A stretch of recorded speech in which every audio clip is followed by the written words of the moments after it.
వాళ్ళు నోరొచ్చి ఒక అహంకారంతో తెలంగాణ వాళ్ళు తాగి పంటారు మీకేంది అవి ఇవి అన్నప్పుడు రారా ఎవడైనా? తెలంగాణ ఆత్మగౌరవం కోసమే కదా తెలంగాణ తెచ్చుకున్నది. తెలంగాణ తెచ్చుకున్నాక ఇవి వింటామా మేము? ఇది ఎవడైనా సహించేది కాదు అది.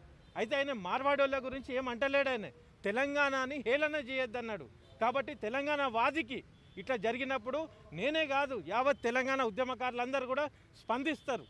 కాబట్టి నేను గవర్నమెంట్కి ఏమంటున్నా అంటే, అయిపోయింది మీకు ఏదో పోలీసు వాళ్ళు ఏం గైడెన్స్ ఇచ్చినో ఏందో, ప్రభుత్వ పెద్దలు ఎవరైతే ఉన్నారో ఇట్లాంటి సంస్కృతిని పునరావృతం కాకుండా మన ఎవరు పృథ్వీరాజ్ గారిని ఇమీడియట్గా తక్షణమే వాళ్ళ ఇంటికి ఎట్లా తీసుకుపోయినరో తీసుకొచ్చి వాళ్ళ ఇంట్లో పెట్టుర్రి. తర్వాత ఆయన కాల్ చేసిండా ఇవాళ బంద్ది? ఆయనకి ఏం వాస్తవం? ఆయనకేం సంబంధం? ఆయన బంద్ అని ఏమన్నా ప్రకటన ఇచ్చిండా? చెప్పుండ్రి. ఆయన ఇంటికాడ హాయిగా ఉండేటోడు, ఆయన పని ఆయన చేసుకునేటోడు, పోయేటోడు. ఇప్పుడు మీరు ఇంకా రెచ్చగొడుతున్నారు. ఇప్పుడు బంద్ కంటే ఎక్కువ జరుగుతుంది. ఇప్పుడు ఆయనను అరెస్ట్ చేసి కొంపదీసి ప్రభుత్వమే ఇండైరెక్ట్గా ఈ మార్వాడి గోబ్యాక్ని ఏమైనా ఎంకరేజ్ చేద్దాం అనుకుంటుందా? లేనిపోంది పుట్టించినట్టే కదా. ఇప్పుడు ఆయనను అరెస్ట్ చేయడం వల్ల నేను బయటకు వచ్చిన, నేను ఎన్నడైనా మార్వాడి గోబ్యాక్ అనుకుంటూ వచ్చినా ఇప్పటి వరకు రాలే నేను.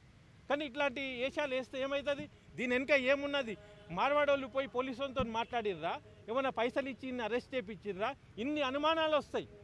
ఇట్లాంటి బంద్ చేసేయాలి. నేను ఏ జాతిని దేన్ని నేను ఏమంటలేను, కానీ తెలంగాణ జోలికి వస్తే మాత్రం మేము ఎవ్వరు మూకోం.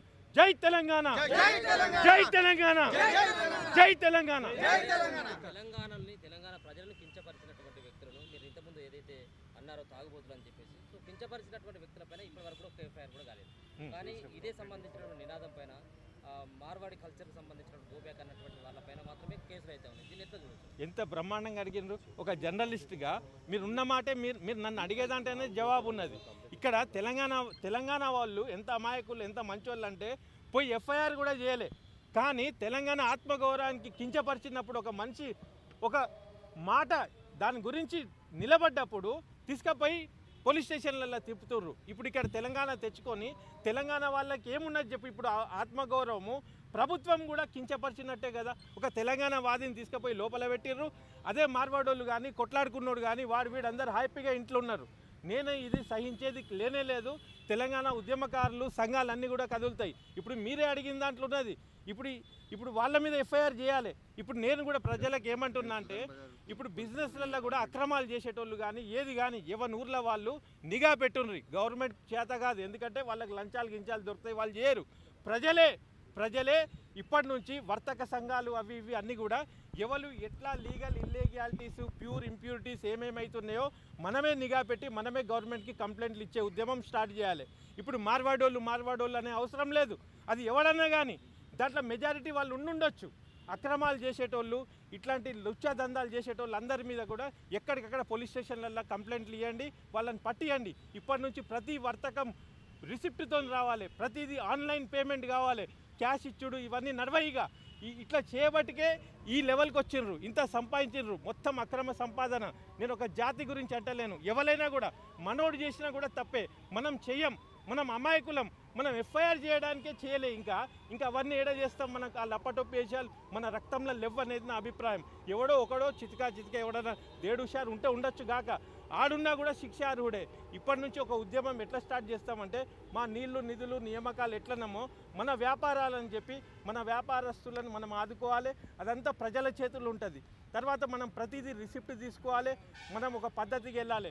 ఎవడన్నా స్కామ్లు చేసినా ఏం చేసినా టాస్క్ ఫోర్స్కి చెప్పి అన్ని చర్యలు తీసుకునేటట్టు మనమే కంకణం కట్టుకొని పాటుపడాలి. పృథ్వీరాజ్ గారిని ఒక్కరినే కాదు, మీలాంటి వాళ్ళు పృథ్వీరాజ్ గారికి మద్దతు పలకడానికి పోలీస్ స్టేషన్కి వచ్చినటువంటి వాళ్ళని కూడా అరెస్ట్ చేయడం జరిగింది. కొంతమంది పార్టీలకు సంబంధించినటువంటి వ్యక్తులు సైతం కూడా ప్రశ్నించినటువంటి వాళ్ళని కూడా అర్బన్ నక్సలైట్గా ముద్ర వేస్తూ ఉన్నటువంటి పరిస్థితి కనబడతాం. ఇట్లాంటి ముద్రలు వేసినా ఇట్లాంటి ఏం చేసినా గత ప్రభుత్వంకి ఏం గతి పట్టిందో ఇప్పుడు వీళ్ళకి అదే గతి పడుతుంది. కాంగ్రెస్కి నేను కూడా సపోర్ట్ చేసిన, సోనియా గాంధీ అభిమానిని నేను. కానీ తెచ్చుకున్న కాంగ్రెస్ని మీరే బొందబెట్టే ప్రయత్నం చేయొచ్చు. ప్రజాస్వేచ్ఛ కోసం ప్రజాపాలన అని చెప్పి మీరు వచ్చిన వాళ్ళు ఇట్లాంటి అర్బన్ నక్సలైట్లనుడు ఇట్లాంటి అన్నీ చేసినా కూడా తెలంగాణ సమాజం భయపడది. ఉల్టా ఏమవుతుందంటే నిజంగా నక్సలైట్లు తయారు చేసే పరిస్థితికి తేకండి మీరు. ఇట్లా అని అందరు మంచోళ్ళు, అమాయకులు, పేషెన్స్ కూడా బాగుంటుంది తెలంగాణ వాళ్ళకు. కానీ మీరు ఇట్లా క్రష్ చేసే ప్రయత్నం చేస్తే విస్ఫోటిస్తుంది. కాబట్టి ఏంటంటే ప్రభుత్వాలకు ఇప్పటికి కూడా నేను ఏం విన్నవిస్తున్నా అంటే, ఇట్లాంటి డ్రామాలు గతంలో జరిగినాయి, ఇప్పుడు చేయకండి. తెలంగాణ వాళ్ళను, మన భూమిపుత్రులను ఆలింగనం చేసుకోండి. వాళ్ళ అంశాలు ఏంది, వాళ్ళ భావాలు ఏంది, వాళ్ళ ఎమోషన్స్ ఏంది అది అర్థం చేసుకొని వాళ్ళని తీసుకొని నడపండి. మీ ప్రభుత్వానికి అండగా ఉంటుంది. ఒకవేళ మీరు వీళ్ళనే తొక్కే ప్రయత్నం చేస్తే గత ప్రభుత్వానికి పట్టిన గతి మీకు తొందరలోనే పడుతుంది.